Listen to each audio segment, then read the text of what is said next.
예, 오늘도 다니엘 2장 말씀으로 또 은혜 받는 한 시간 되시기 바랍니다. 오늘 다니엘 2장 16절로부터 있는 말씀을 제가 읽도록 하겠습니다. 다니엘이 들어가서 왕께 구하기를 기한하여 주시면 왕에게 그 해석을 보여드리겠다 하니라. 이에 다니엘이 자기 집으로 돌아가서 그 동무 하나냐와 미사엘과 아사라에게 그 일을 고하고 하늘에 계신 하나님이 이 은밀한 일에 대하여 긍휼히 여기사 자기 다니엘과 동무들이 바벨론의 다른 박사와 함께 죽임을 당치 않게 하시기를 그들로 구하게 하니라. 이에 이 은밀한 것이 밤에 이상으로 다니엘에게 나타나 보이며 다니엘이 하늘에 계신 하나님을 찬송하니라. 아멘. 예. 오늘 이제 다니엘 2장 오늘 마무리 시간 2장 마무리 시간을 좀 가질까 합니다. 예, 우리 다니엘 2장 참 잘 아는 내용인데 우리가 이렇게 연구해 보니까 우리에게 많은 유익이 우리에게 있었습니다. 자, 우리가 다니엘 2장을 지나면 3장에 들어가게 되는데 2장에는 신상이 주제가 되고 또 그 다음에 3장에는 뭐가 됩니까? 금신상이 나오죠. 예, 금신상이 나옵니다. 이 금신상은 예수님께서 말씀하셨듯이 다니엘의 가증한 미운 물건이 쓰거든 그랬잖아요. 그래서 이 금신상은 분명 마지막 일요일 법령을 짐승의 우상이 세워지는 것이 역사적인 상징으로 대조되어 기록된 것이 확실한데, 그러면 짐승의 우상이 세워지기 전에 우리가 어떻게 돼야 되겠어요?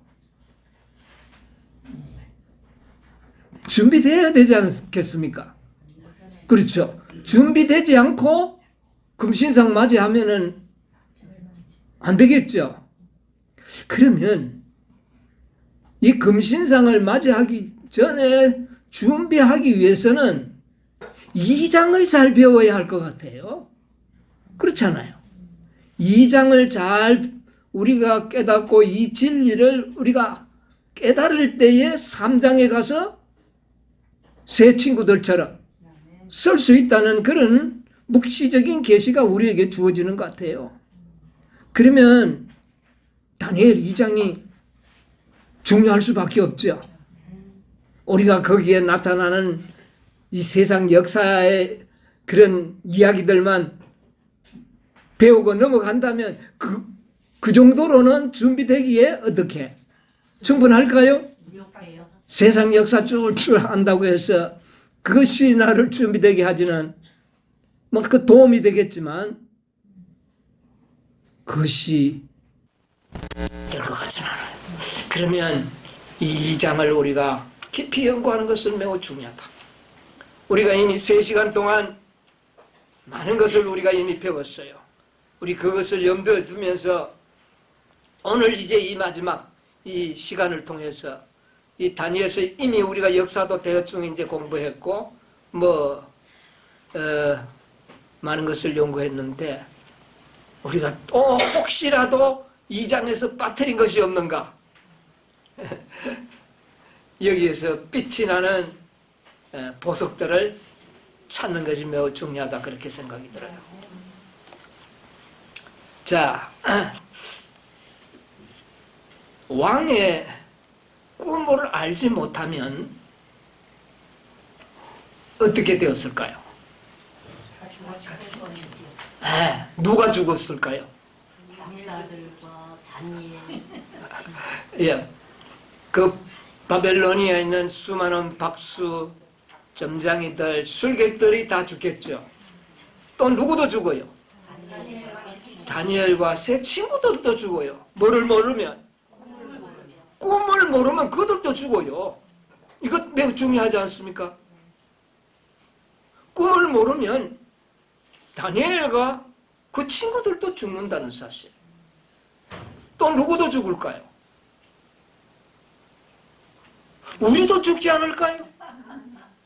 이 꿈의 내용을, 정확한 이 말씀의 계시의 내용을 우리가 알지 못하면 우리도 결국 멸망한다는 것을 좀 이해하면서 오늘 공부하시게 되길 바랍니다. 아멘. 우리도 죽어요. 이 꿈 모르면. 그 역사적인 사실만 아는 것으로 우리가 안다고 자부하지 않게 되기를 바라요. 예.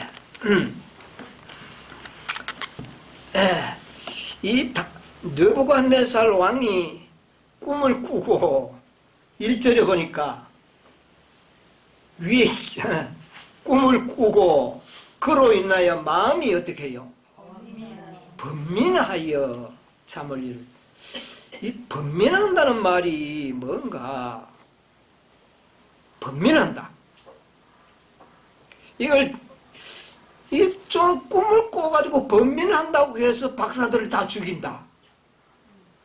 이건 좀 뭐가 이상하지 않아요? 그럼 이 번민이 어떤 번민인지를 좀 우리가 알 필요가 있다고 생각이 들어요.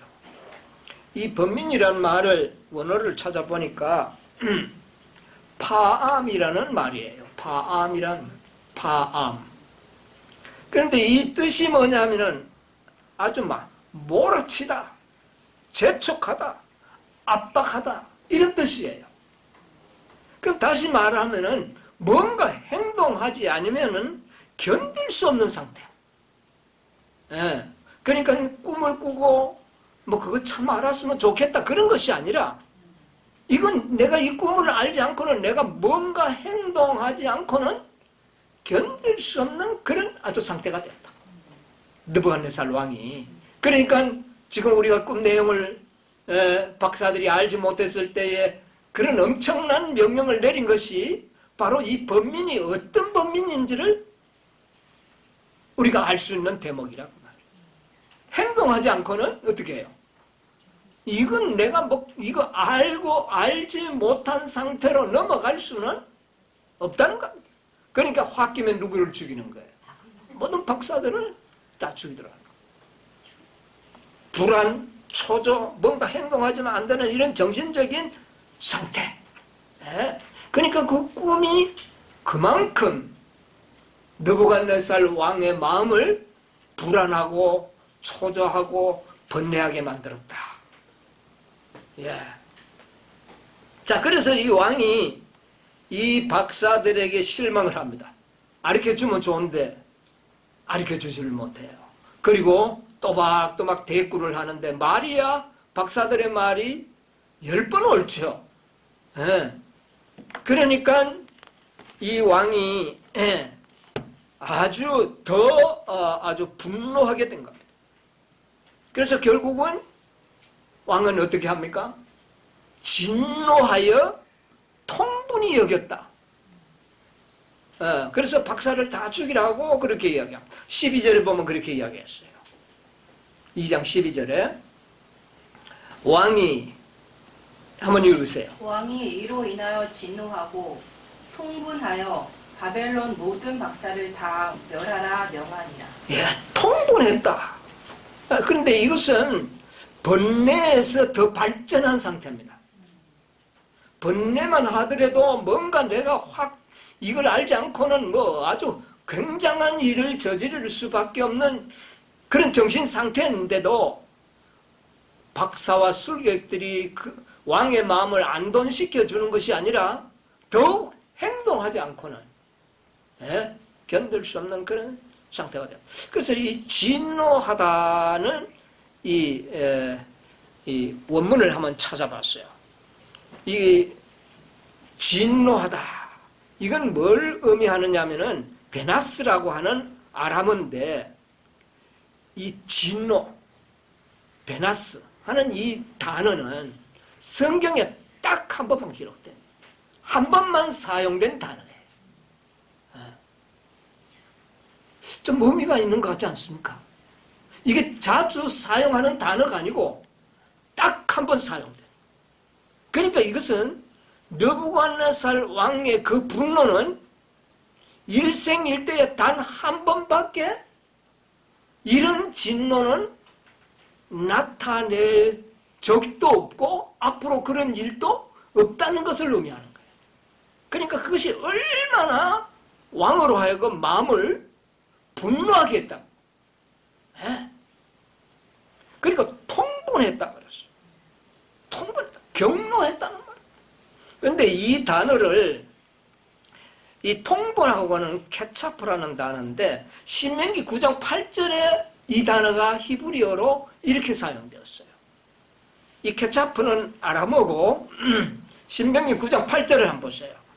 호렙산에서 너희가 여호와를 경노케 하였으므로 여호와께서 진노하사 너희를 멸하려 하셨느니라. 예, 여기 통분하다고 하는 이 케차프는 히브리어로는 카차프예요. 그러니까 아람어와 히브리어가 비슷한 발음들이 들어있어요. 그런데 이것은 여호와를 경노케 했다. 이 말도 성경에 여러 번 사용한 단어가 아니에요. 이거는 이스라엘 백성들이 시내산 광야에서 뭐를 섬겼을 때? 금송아지를 섬겼을 때 나타내신 하나님의 분노. 이 분노는 딱 한 번, 이것보다 더 느부갓네살 왕의 마음을 경노케 한 적이 없었고 하나님의 마음도 이때만큼 경노하게 한 적은 없었다 그 말입니다. 그러니까 이것은 유일무이한 분노를 나타내는 겁니다. 왕이 그만큼 불안하고 초조하고 행동하지 않으면은 견딜 수 없는 그런 정신상태. 박사들을 다 죽이라고 명령했다고 해서 분노가 풀릴까요? 풀리지 않습니다. 굉장히 이 왕의 마음은 더 불안하고 초조하고 더 경노하는 그런 상태에 있었다 그 말이에요. 그런데 13절 14절을 보면 여호와께서 또 내게 일러 가라사대 아니 다니엘 2장 왕의 명령이 내림에 박사들은 죽게 되었고 다니엘과 그 동무도 죽이려고 찾았더라. 왕의 시위대 장관 아리옥이 바벨론 박사들을 죽이러 나가매 다니엘이 명철하고 슬기로운 말로 왕의 장관 아리옥에게 물어 가로되 예, 그까지 보겠습니다. 자, 여기에 보면 아리옥이 왕의 장관 아리옥이 박사들은 죽게 되었고 다니엘과 그 동무들도 죽이려고 찾았더라 그랬는데 죽이려 온 것은 아닌 것 같아요. 그렇죠? 어떤 상황입니까? 궁정에서 어떤 일이 있었다는 것을 이 아리옥이 다니엘을 아마 특별히 기억하고 있었기에 찾아와서 궁정에서 일어났던 일을 자초지종을 어떻게 해요? 이야기를 해준 것 같아요. 이야기해 준 것 같아요. 그리고는 바벨론 박사들을 죽이러 나갔어요. 근데 나간다고 기록이 되어 있지만 다니엘이 명철하고 슬기로운 말로 했다 그러는데 다니엘이 무슨 슬기로운 말 했을까요? 무슨 말이 그렇게 슬기로운 말이었을까요? 아주 명철한 말로 이야기했다 그랬어요. 네? 여러분 한번 생각해 보세요. 다니엘이 이때 아리옥에게 무슨 말을 했을까요? 여기 뭐 자세한 내용은 안 나오잖아요. 성경에 나오지 않습니다. 그리고 난 다음에 15절이 이제 15절에 다니엘이 아리옥에게 이야기를 어찌 그래 왕의 명령이 이렇게 급한가? 요 말만 나와요. 그런데 이게 뭐 그렇게 슬기로운 말입니까? 이 말로 뭐 별로 슬기로운 말 같지 않아요. 그런데 16절에 뭐라 그래요? 다니엘이 들어가서 왕께 구하기를 기한하여 주시면 왕에게 그 해석을 보여드리겠다. 여기에 나는 뭔가 좀 생각할 점이 있다고 생각해요. 다니엘이 이 말을 왕에게도 했지만 누구에게도 했을 것 같아? 아리옥에게도 했다고 봅니다. 이 이야기를 때 다니엘은요 막바로 친구들 찾아가서 기도할 수 있었어요. 그런데 그렇게 하지 아니하고 다니엘은 아리옥에게 왕의 명령이 너무 급하다. 이렇게 잘못 혹시 이것은 나중에 후회할 수도 있다. 그렇지 않습니까? 왕의 명령이 이거 너무나도 즉흥적이었기 때문에 후회하도 있다. 그러니까 장관에게 이야기하는 거. 시대 장관이요. 내가 왕에게 만나서 내가 좀 기한을 내가 얻을 테니까 박사들을 죽이는 일을 서두르지 말게 해주십시오. 나는 이 부탁을 했다고. 그러니까 아리옥도 그래요, 안 그래요? 이건 너무 왕이 즉흥적이고 너무나도 큰 명령을, 이거는 한번 명령을 내리는 것을 거둬들이기란 옛날 왕에게는 있을 수가 없어요. 근데 시간을 좀 내가 얻을 테니. 그러니까 아리옥이 뭐라 그랬을 거예요?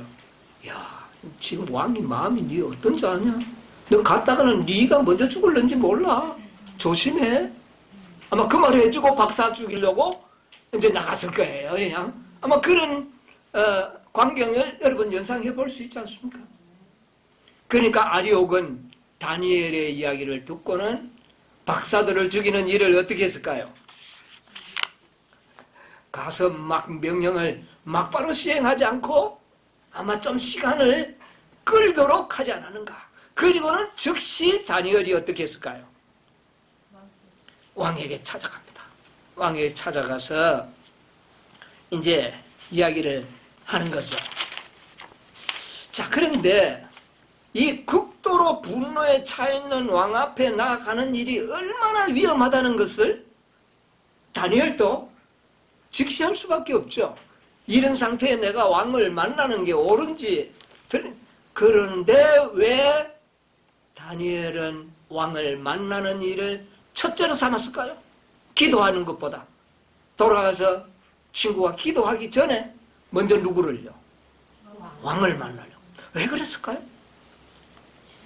기한을 얻는 예, 기한을 얻어야 되고. 그런데 기한 얻기 전에 자기가 죽으면 어떻게 해요? 그럴 수도 있지 않겠어요? 기한 달라고 한다고 줄지 안 줄지. 예, 그것도 모르는 이야기 아닙니까? 지금 왕의 마음이 정상적인 것이 아니잖아요. 특히 모든 박사를 죽이라고 명령을 내렸을 때는 더 마음이 아마 혼란했을 거라고. 그러나 다니엘은 왜 그렇게 했느냐면은 18절을 보세요.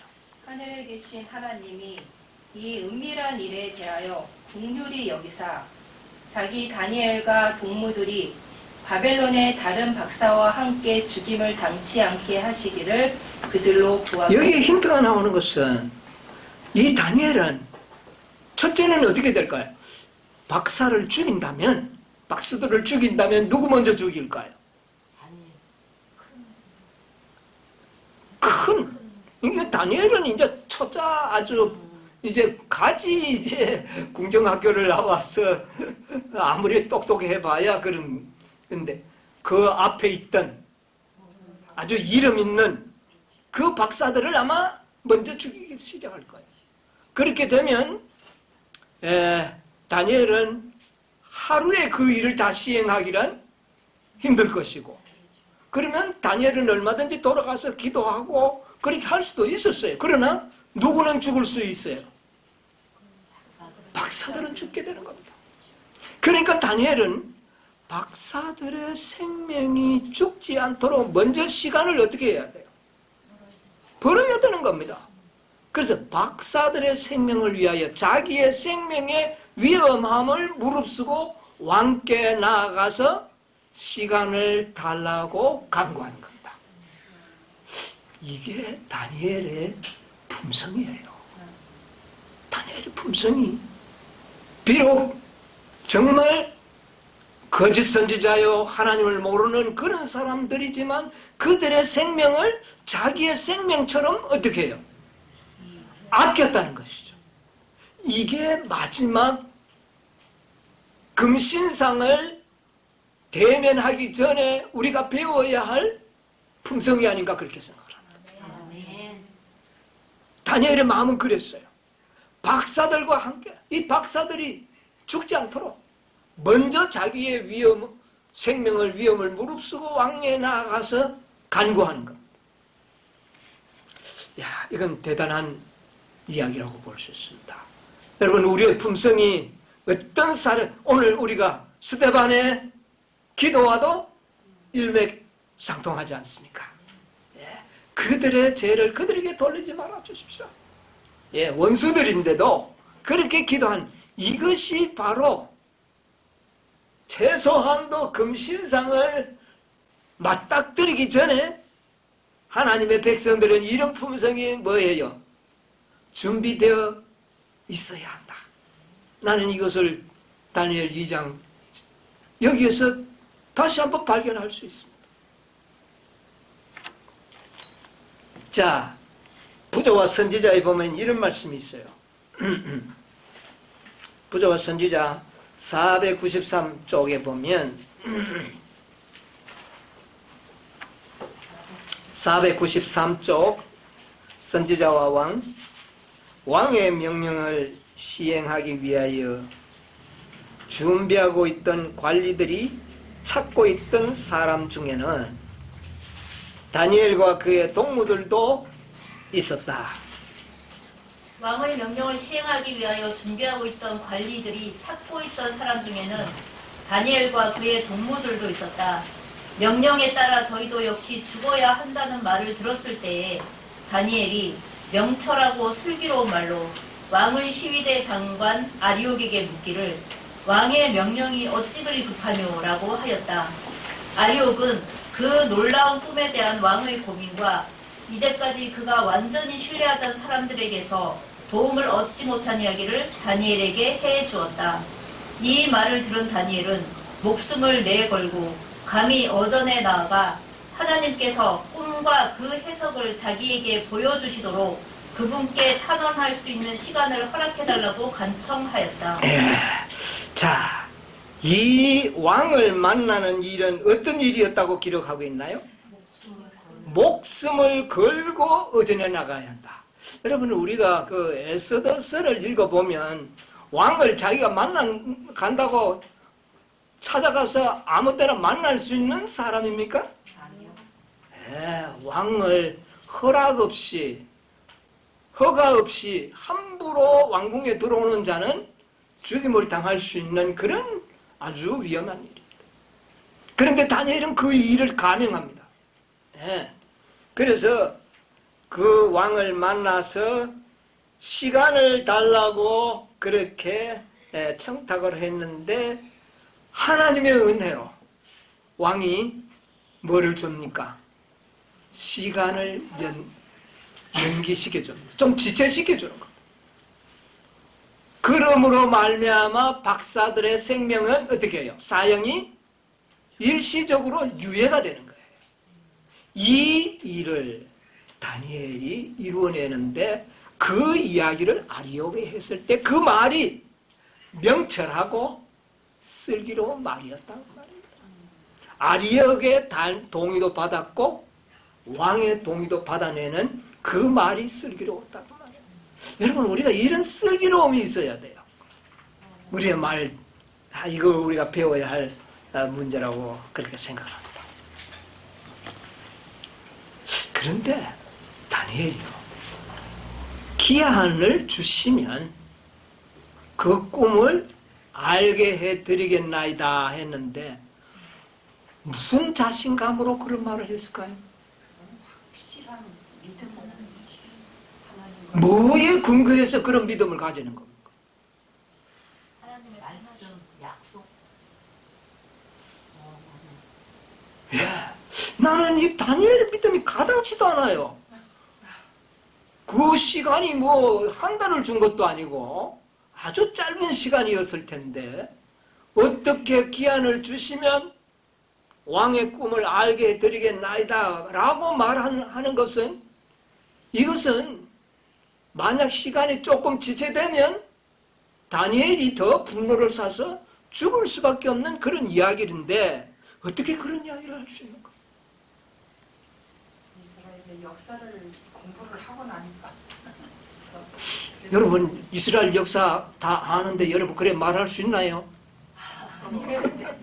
여러분 한번 생각해 보세요. 우리 이스라엘 역사 아는데 안다고 그렇게 정신적으로 지금 막 행동하지 않으면 뭔가 견딜 수 없는 분노에 차 있는 왕 앞에 가가지고 시간을 주시면 제가 알게 해드리겠나이다.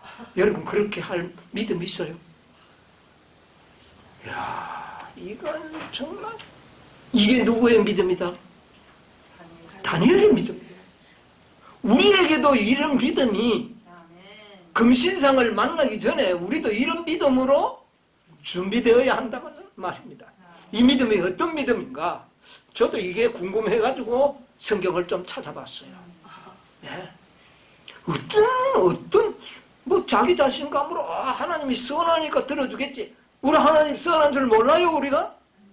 그런데 여러분에게 그 믿음이 있느냐고요? 그렇게 할 수 있겠어요? 그 분위기가 어떤 분위기인데 하나님이 선하신 분이니까 나를 도와주시겠다. 이런 어떤 그런 상징적인 이야기가 아니었다는 이야기예요. 아주 구체적이고 확고한 믿음이 있었기 때문에 그는 나아가서 나에게 시간만 주시면 알게 드리겠네. 그 시간이라는 건 딴 게 아니었어요. 기도하는 시간이었습니다. 여러분 우리에게 이런 믿음이 준비되어야 합니다.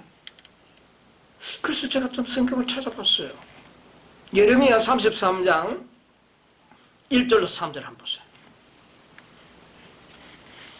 예레미야가 아직 시위대 뜰에 갇혔을 때에 여호와의 말씀이 그에게 임하니라 가라사대 이를 행하는 여호와 그것을 지어 성취하는 여호와 그 이름을 여호와라 하는 자가 이같이 이르노라 너는 내게 부르짖으라 내가 내게 응답하겠고 내가 알지 못하는 크고 비밀한 일을 내게 보이리라. 예, 여기까지 보겠습니다. 이 다니엘은 특히 하나님의 말씀을 많이 연구하는 중에 누구의 책을 많이 연구했는지 아십니까? 이사야서와 예레미야서입니다. 예, 다니엘 9장 2절 보세요.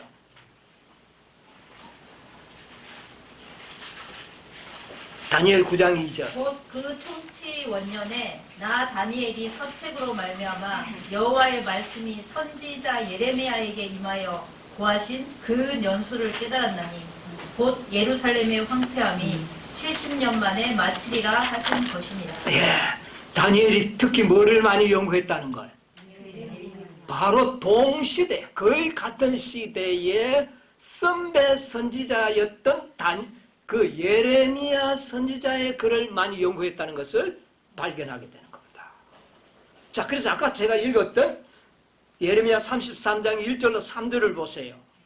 예. 너는 내게 부르짖 아니요. 그러니까 여기 보니까 33장 1절로 3절에 보면 2절에 이 일을 행하시는 분은 누구라고요?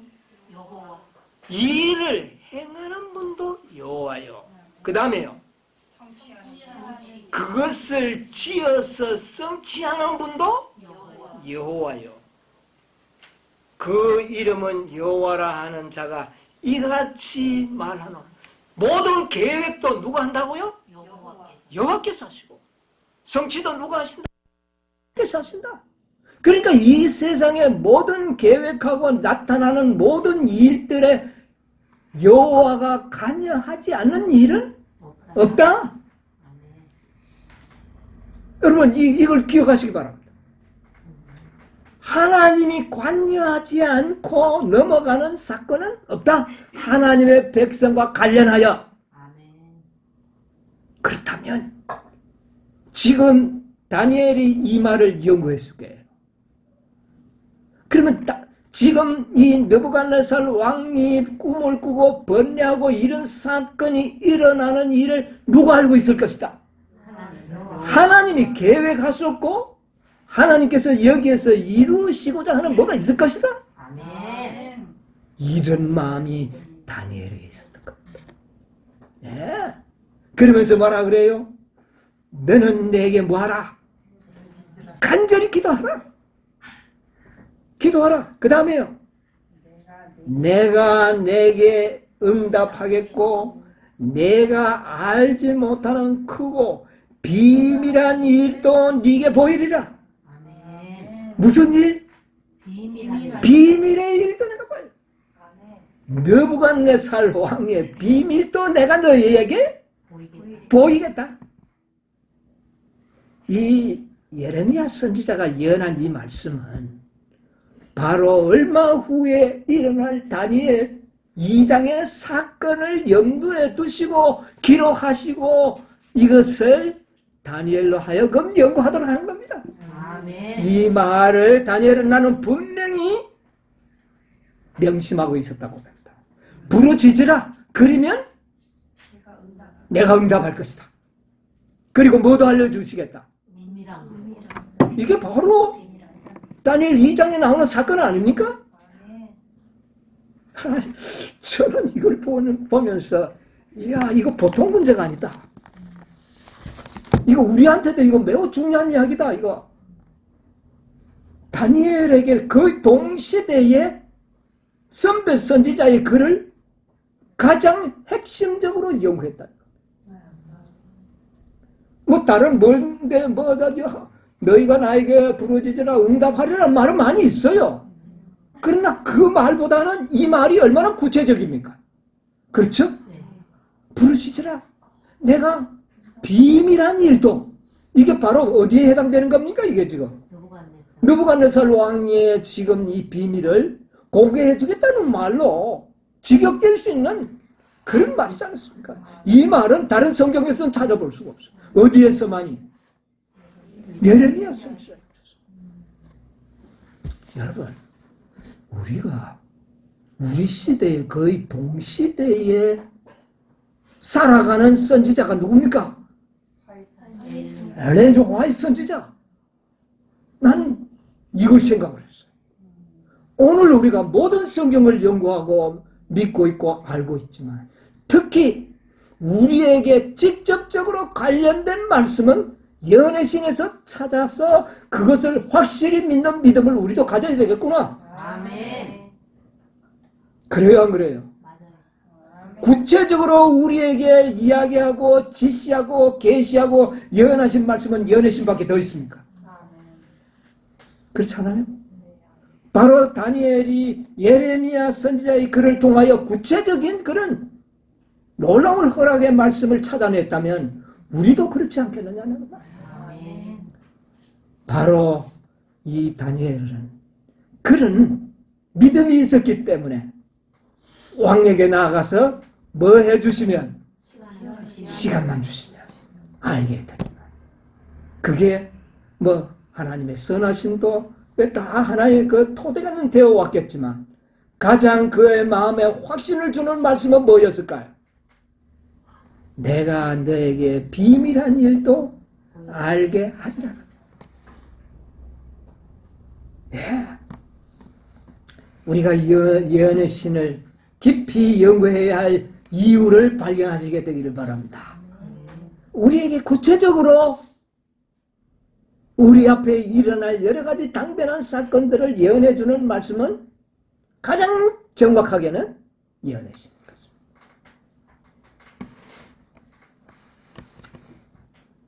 그런데 또 한 가지 궁금한 거예요.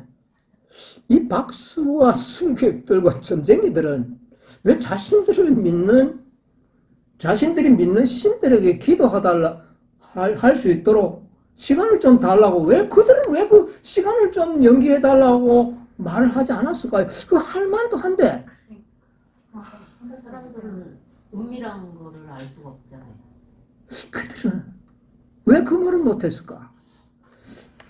방금 이야기했듯이 자기들이 믿고 있는 신이라 할지라도 이런 다른 사람의 꿈을 뭐를 꿨는지까지 알아낼 수 있는 능력이 있다는 믿음과 확신이 없었어요. 그렇지 않겠습니까? 네. 그들은 이런 구체적인 어떤 자기가 믿고 있는 신들이 뭐 능력이 많고 뭐 어쩌고 이런 정도는 알고 있었지만 다른 사람이 꾼 꿈까지도 알고 있는 분으로 믿지는 못했다는 겁니다. 그런데 다니엘은요, 하나님은 모든 비밀한 일을 어떻게 해요? 알고 계신다. 여러분, 예언의 신에 대한 확고한 믿음이 없는 자들은 나중에 박수와 술객들처럼 논리적으로 대꾸는 할 수 있을는지 모르지만 죽음에서 벗어날 수는 없다는 겁니다. 네. 우리가 이 증언의 말씀을 정말 우리는 확고한 믿음의 중심에 둬야 되는 거예요. 네. 이것이 2장 속에서 보여주는 겁니다. 이런 말씀을 믿는 믿음이 우리가 준비되지 않으면 금신상 앞에 설 때에 그렇게 담대하게 말할 수가 없다는 겁니다. 그래서 하나님께서는 마지막 시대에 우리들에게 10만 페이지도 넘는 그런 아주 자세한 말씀을 주셨어. 이거 우리 앞으로 정말 운명이 달린 말씀으로 생각하시고 연구하시게 되길 바랍니다. 네. 그래서 믿음을 단단히 준비하시게 되길 바랍니다. 이 다니엘은 철저하게 말씀을 신뢰하는 믿음을 가지고 있었습니다. 말씀만을 믿는 믿음을 가졌다니까요. 아멘. 네. 우리 초기문집 72쪽에 있는 말씀 하나 보겠습니다. 초기문집 72쪽, 73쪽 걸칠 수 있습니다. 좀 긴 글이지만 한번 우리 읽어보겠습니다. 나는 하나님의 자녀들이 기도, 특별히 은밀한 기도를 너무나 게을리 하는 것을 자주 보아. 여러분, 우리 기도 앞으로 자주 하십시다. 예. 분명히 지적하고 있습니다. 그 다음에요. 많은 사람들은 그들이 행사할 특권이자 의무인 믿음을 활용하지 아니하고 믿음만이 가져다 줄 수 있는 느낌이 오기를 기다리고. 오늘날 많은 사람들은 믿음과 느낌을, 감정을 이거 분간하지 못하고 있어요. 정말 내가 말씀을 믿는 믿음인지 내 마음이 믿어지니까 믿고 안 믿으면 안 믿는 이런 감정에 동화되는 그런 믿음을 가지고 있어서는 안 된다 그 말입니다. 예. 느낌은 믿음이 아니다. 둘은 명확하게 구별된다.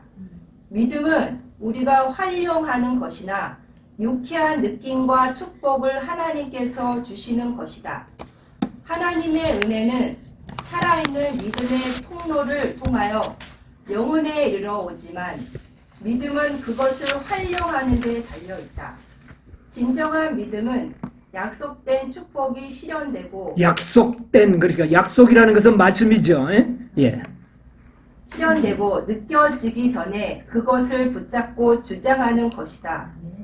우리는 믿음으로 우리의 강구를 둘째 휘장 안으로 올려보내고 우리의 믿음이 약속된 축복을 붙잡고 그것을 우리의 것으로 주장하도록 해야 한다. 그리고 우리는 그 축복을 틀림없이 받는다는 것을 믿어야 하는데 그 까닭은 우리의 믿음이 그것을 붙잡고 있기 때문이다. 예, 결국은 믿음입니다. 그렇죠? 예, 믿음이 붙잡고 있기 때문에 그렇다. 그 다음에 그리하면 다음의 말씀에 따라 그것을 우리의 것이 된다.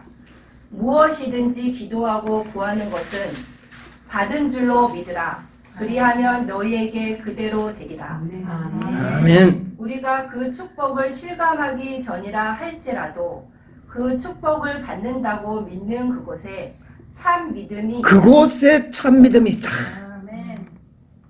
계속 약속된 축복을 받고 그것을 즐기게 될 만한 믿음은 없어지게 된다.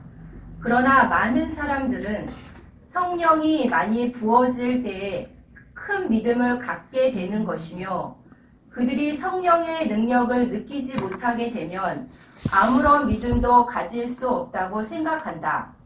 믿음을 활용해야 할 때는 바로 이 같은 성령의 결핍을 느낄 때이다. 짙은 검은 구름이 우리의 마음을 뒤덮을 때 산 믿음이 흑암을 꿰뚫고 구름을 흩어버리게 해야 할 때이다. 참 믿음은 하나님의 말씀에 포함된 약속들을 의지하는 것이며 그 말씀을 순종하는 자들만이 그 영광스러운 약속들을 주장할 수 있다. 이제 거기까지 보겠습니다. 참 믿음은 하나님의 말씀에 포함된 약속들을 의지하는 것이다. 오직 믿음은 내가 어떤 마음에 느껴지고 성령의 충만함을 느끼지 못한다 할지라도 말씀을 믿는 믿음을 가지고 있다면 그것은 참 믿음이다. 아멘. 믿음이 그것을 붙잡고 있기 때문에 믿음은 바라는 것은 뭐예요? 믿음은 그것을 이루기 때문에 믿음은 믿음의 주인이신 예수 그리스도가 나의 믿음을 이루신다 그 말입니다. 아멘. 그런데 그 근거가 뭐예요? 말씀. 약속된 말씀. 그것도 아주 구체적인 말씀. 다니엘은 바로 그 믿음이 있었기 때문에 비밀한 일을 알게 하시리라 하는 믿음이 있었기 때문에 뭐만 하면 기도하면 응답해 주실 것이다. 이 확신을 가지고 왕께 나가서 시간을 얻고 곧장 돌아와서는 어떻게 합니까? 친구들 17절 보세요. 다니엘 2장 이에 다니엘이 자기 집으로 돌아가서 그 동무 하나냐와 미사엘과 아사라에게 그 일을 구하고 왕에게 기한을 얻고 즉시 돌아와서 친구들을 불러가지고 이야기하면서 우리 뭐 하자? 기도하자. 하나님은 우리 기도를 응답해 주실 것이다. 그래서 그들은 합심하여 기도합니다. 여러분 공공의 적이 나타났을 때 어떤 개개인의 시험이 아니고 공공의 시험이 이르러 왔을 때 우리는 반드시 합심하여 기도해야 합니다. 합심하여 기도하는 기도에 하나님께서는 분명히 응답하십니다. 네. 앞으로 우리에게는 뭐가 이르러 올 겁니까? 개인적인 시험입니까? 공통적인 시험. 이때 우리는 반드시 다니엘처럼 합심하여 기도해요. 자, 마태복음 18장 19절로 20절에 보면 마태복음 18장 19절 20절 진실로 다시 너희에게 이르노니 너희 중에 두 사람이 땅에서 합심하여 무엇이든지 구하면 하늘에 계신 내 아버지께서 저희를 위하여 이루게 하시리라. 두세 사람이 내 이름으로 모인 곳에는 나도 그들 중에 있느니라. 합심하는 기도. 혼자의 기도가 아니고 두세 사람이 내 이름으로 합심하여 기도할 때에 응답하리라. 자, 합심하는 기도가 아주 중요하다. 여러분, 기도는 과학이라 그랬어요. 와이프이는. 기도는 과학이다. 과학이라는 뭡니까? 언제든지 실험하면 똑같은 결과가 나타난다. 반드시 이루어진다는 것을 이야기하는 겁니다. 여러분, 우리가 하나님의 말씀을 의지하고 믿음을 행사하면 반드시 이루어진다는 여러분이여 그런 확신을 지금부터 경험하지 아니하면 결코 금신상이 다다랐을 때 그렇게 할 수가 없어요. 이 기도의 과학들을 우리는 배워야 됩니다. 그래서 저는 이 다니엘의 믿음과 품성을 참 생각할 때에 참 대단한 다니엘의 믿음을 발견하게 된 겁니다. 아까도 이야기했지만 다니엘 2장 18절에 박사와 함께, 그래서 자기와 박사를 자기의 구원이 아닌 누구의 구원도, 박사들의 생명도 아끼는 그런 마음이 가지고 있어요. 예. 이게 다니엘의 품성이라는 거. 예. 비록 원수들일지라도 그들을 위하여 정말 간절한 마음으로 기도할 수 있는 우리의 믿음들이 준비되어야겠다. 예. 자, 그리고 이 다니엘이 얼마나 겸손한 분인가? 다니엘 2장에서 제가 한번 찾아봤어요. 다니엘이 얼마나 겸손하세요. 다니엘 2장 36절 한번 보세요. 그 꿈이 이러한즉 내가 이제 그 해석을 왕 앞에 진술하리이다. 예, 여기 보면 그 꿈이 이러한즉 하고 이제 왕 앞에 꿈을 이야기하는 장면인데, 내가 이제 그 해석을 왕 앞에 진술하리라 이래 돼 있는 거예요. 그래서 이 말이 내가 이제 그 해석 좀 이상해서 킹제임스를 찾아봤어요. 찾아봤더니 우리가 그 꿈을 박사들까지 포함된 건가? 아니, 아닌가? 동무들. 동무들. 동무들과 함께 기도한 그 공로를 왕에게 이야기한 거. 자기만이 기도가 아니라 나는 동무들과 함께 기도해서 이 꿈을 얻었다는 것을 이야기. 이게 정말 슬쩍 넘어갈 것 같지만 여기에 다니엘에 뭐가 들어있어요? 품성이 들어있고 겸손함이 들어있고. 그래서 그것을 왕에게 강조했다는 겁니다. 우리가 기도했다는 거. 에? 우리가 기도. 여러분 앞으로 공로를 자기에게만 돌리지 마십시오. 내가 했다 그래 하지 마시고 우리가 했다 그러세요. 우리가. 예. 앞으로는 계속 3인칭을 쓰세요. 우리가. 예? 친구들을 잊지 않았다는 겁니다. 예? 아마 다니엘에게 조금이라도 자기를 높일 마음이 있었다면 이 말은 나오지 않았을 겁니다. 여러분, 우리가 이런 겸손함과 이런 참으로 아름다운 마음을 우리도 가져야 된다고 생각합니다. 그것이 왕에게 얼마나 각인되었는가. 그게 슬쩍한 말이 아니었다는 거예요. 다니엘은 이 말을 하면서 왕이 이 사실을 반드시 알기를 원했어요. 우리가 했다는 거.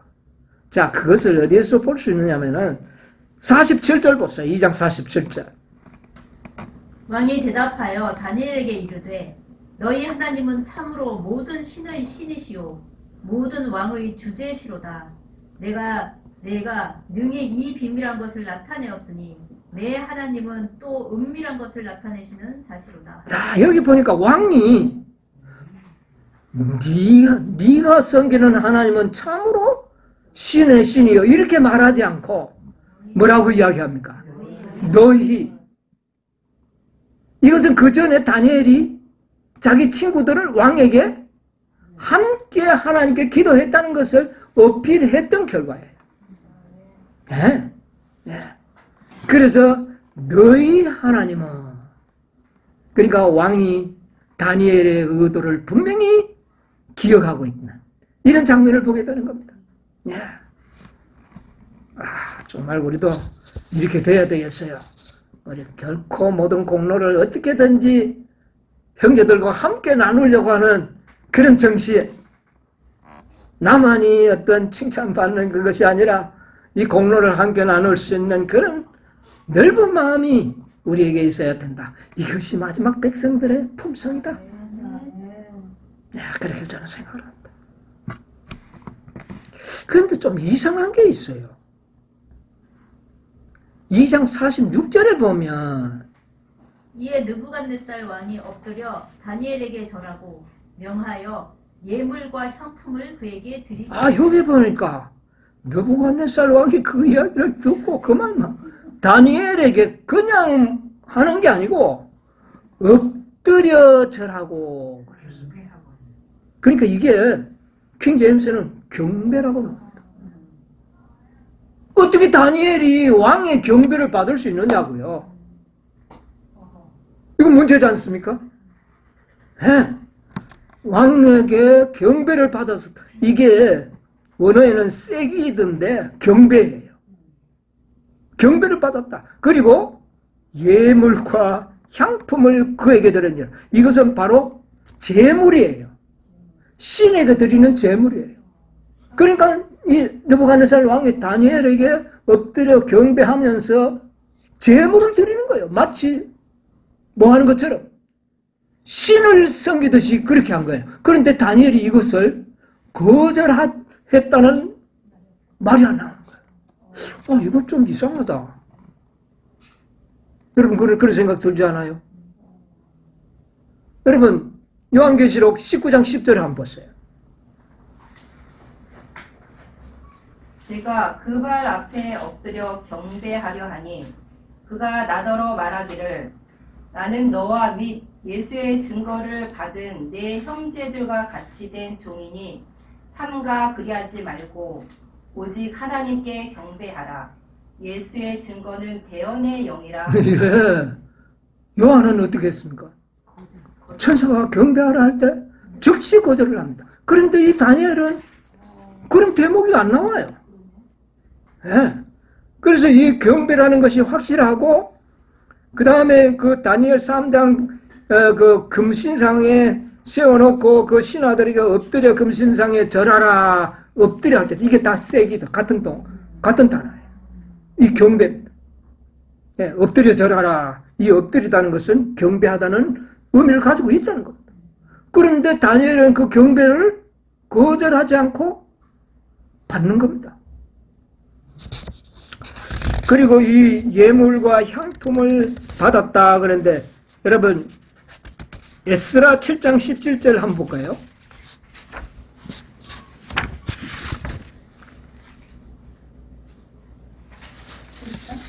예.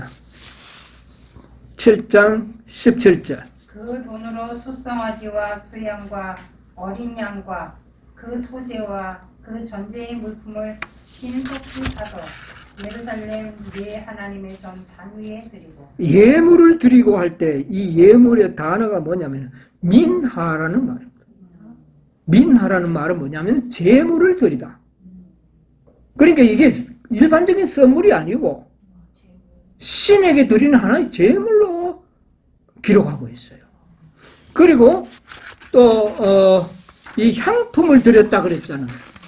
제물에 향품을 함께 드리는 제물이 있습니다. 이것은 뭐냐면은 이것은 신이 반드시 받아주시기를 갈급하는 마음으로 드리는 제물을 향기로운 제물이라 그래요. 그런 제물이 되도록 하기 위하여 향품을 함께 제물에 올립니다. 그런데 여기 보니까 다니엘이 예물과 향품을 받은 거예요. 이거 완전히 다니엘이 뭐가 되는 겁니까? 이게 신이 되는 거예요. 그래서 이걸 보면서 어떻게 이래 될 수 있는가? 그런데 수수께끼가 47에서 풀려졌어요. 왕이 대답하여 다니엘에게 이르시되 너희 하나님은 참으로 모든 신의 신이시오 모든 왕의 주제시로다. 자, 거기 보니까 왕이 뭐라 그럽니까?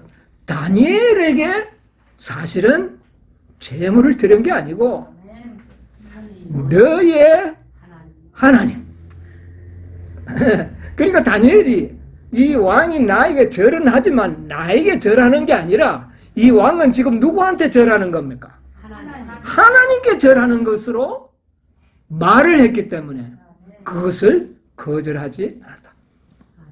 그러니까 결과적으로 느부갓네살 왕은 하나님을 경배하는 사람이 되었다.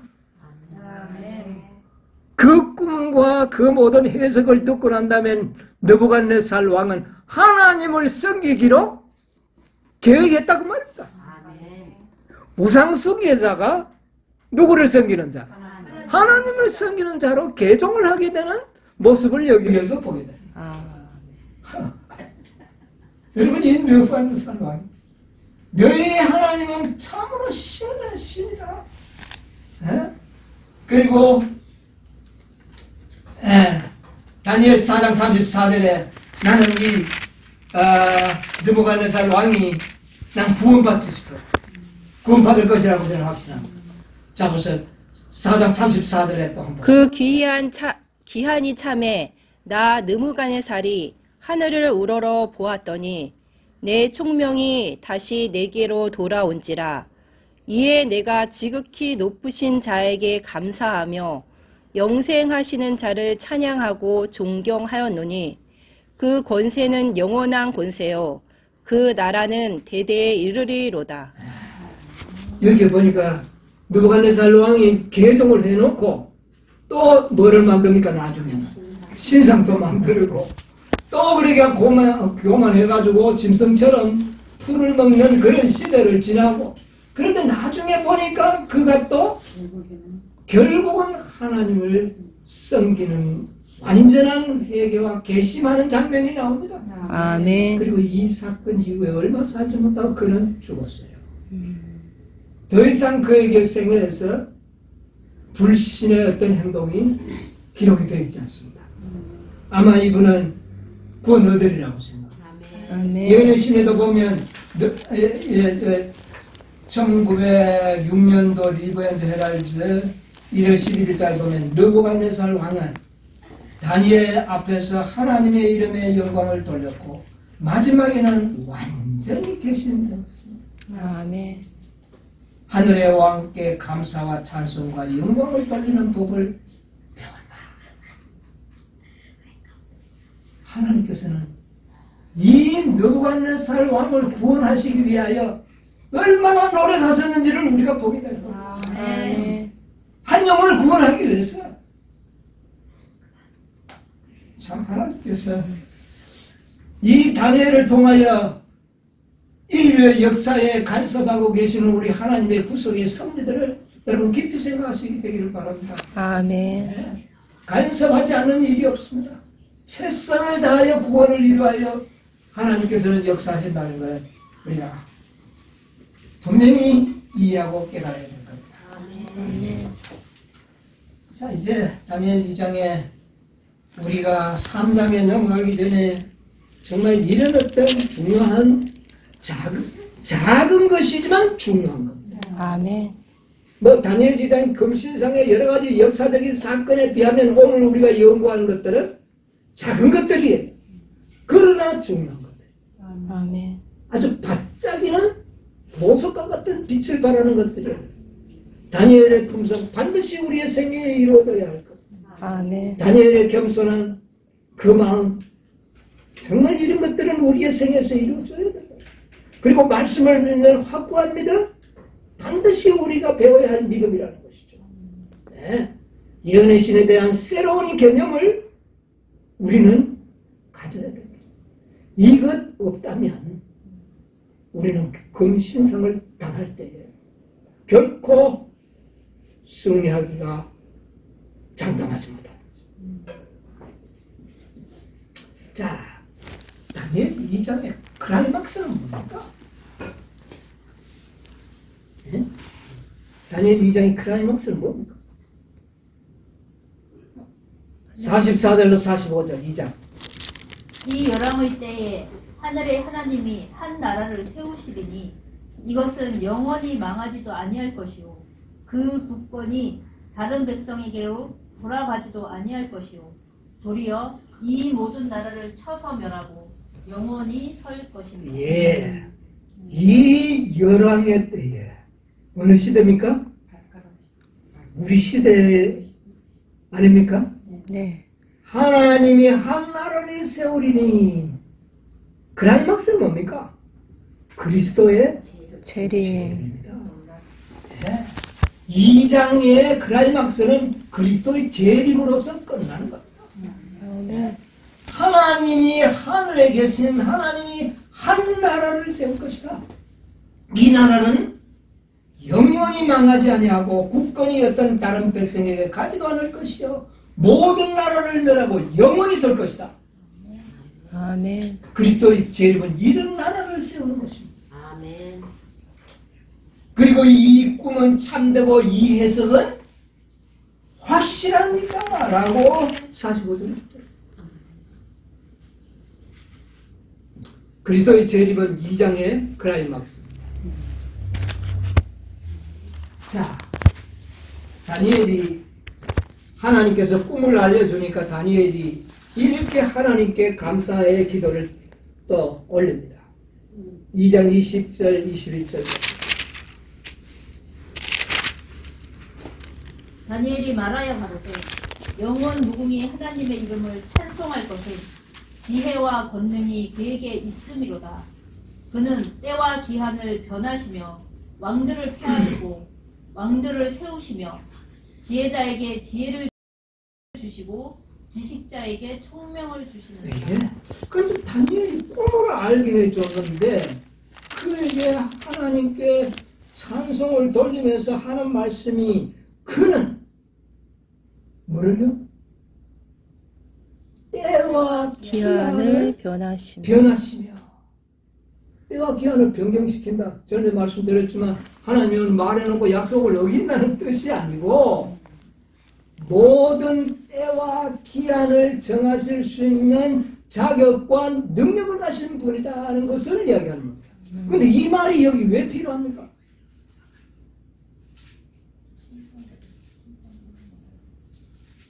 그러니까 신상이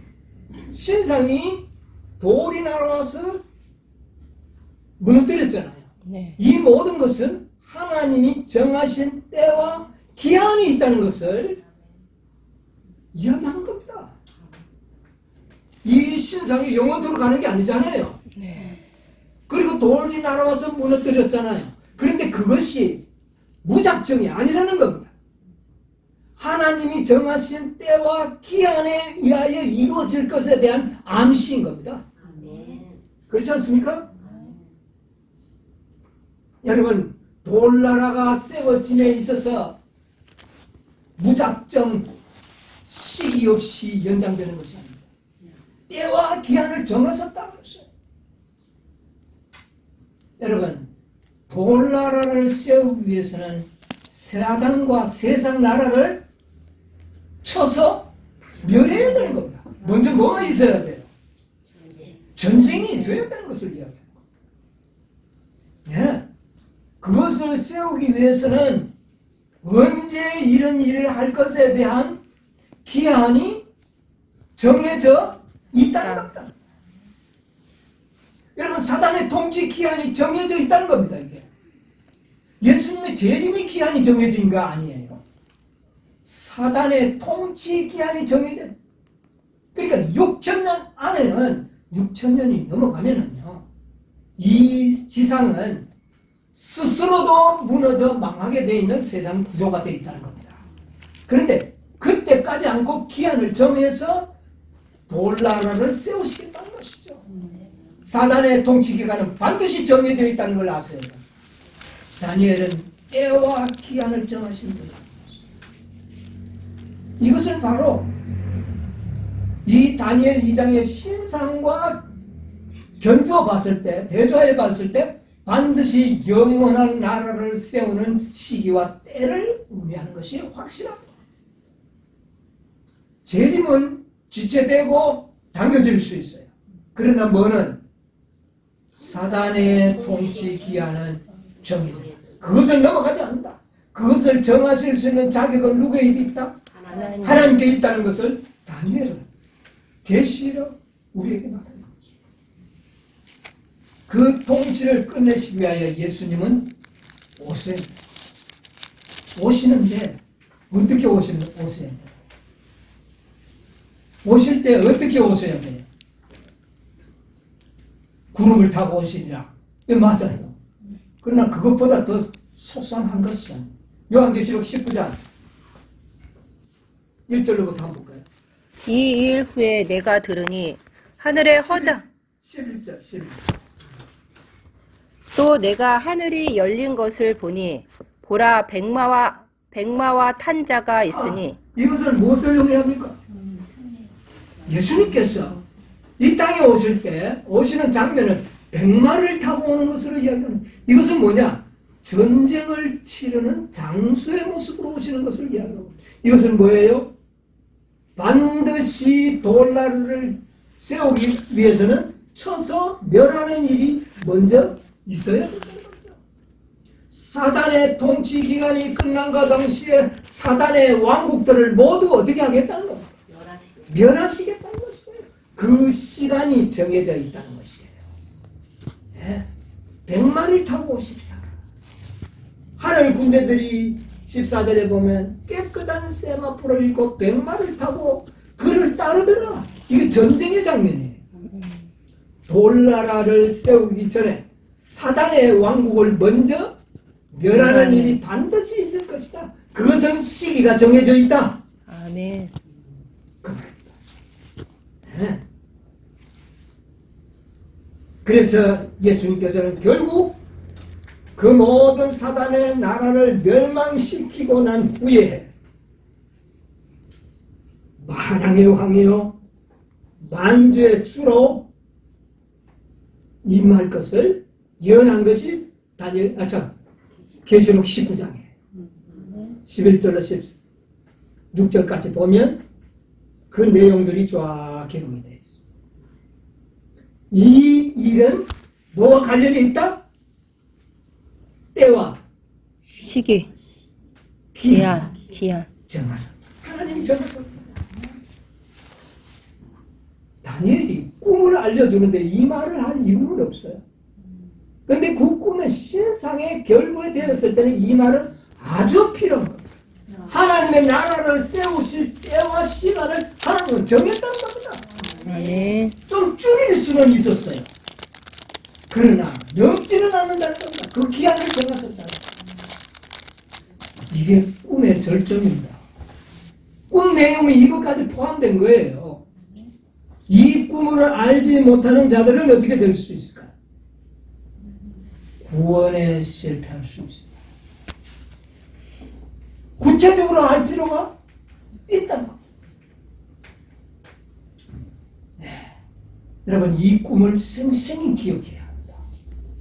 돌나라가 임하는 때와 시기를 정하신 하나님의 기한을 알아야 할 필요가 있다 그 말입니다.